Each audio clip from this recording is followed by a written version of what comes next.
You guys are wonderful. We appreciate you. You know,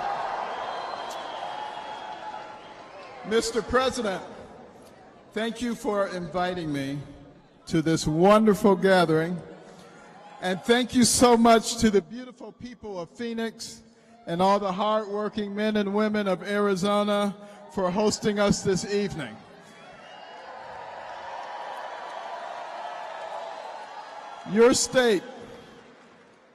Your state is still bold, edgy, generous, and beautiful. To visit you here is to remember that the spirit of the frontier lives in America. The taming of the West is one of the best examples of the American way. Forging a new path, building strong communities that can brave the unknown, and banding together to tackle adversity. That's what Americans do.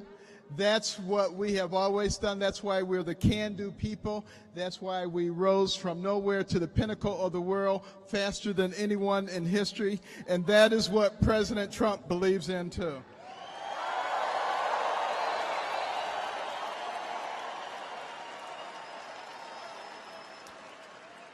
And that is our path forward, not by abandoning the things that made America great, like equality and our shared history and freedom of speech, but embracing them tightly and trusting them to show us the right path.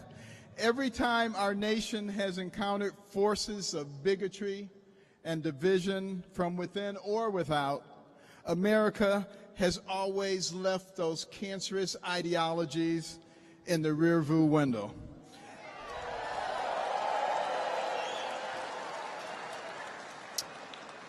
And it is really through unity, dialogue, and constant striving for peace that we have moved ahead. This has been true in my own life. Growing up, I saw the hatred of people who didn't like the newfound equality in a changing society, people who were afraid of moving forward. But with the help of God, most of us have left that fear and hatred behind.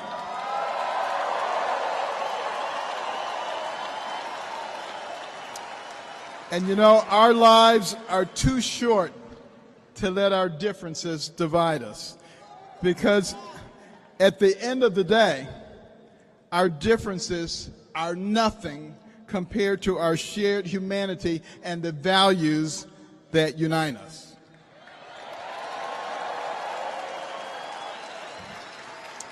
Now, there was a time not so long ago when I wore scrubs instead of the suits and ties that I wear today.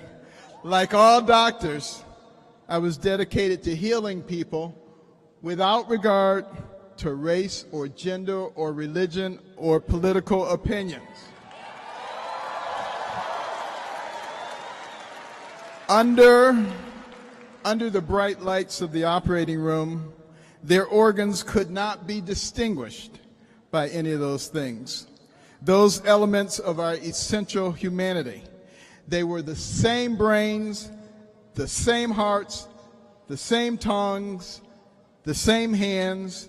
Indeed, these parts of ourselves only become different by what we fill them with or what we let others fill them with. And there are others in our society now who are trying to fill us with the wrong things, the purveyors of hatred and division. They want to divide us on the basis of race, income, age, religion. But you know what? We are much too smart to fall for that garbage.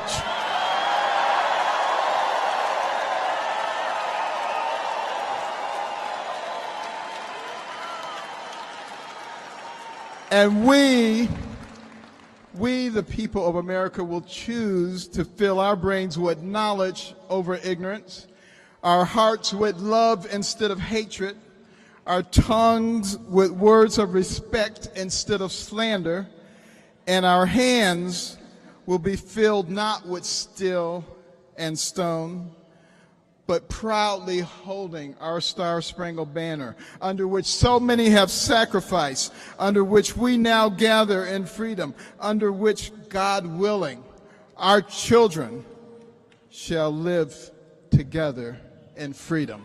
Thank you.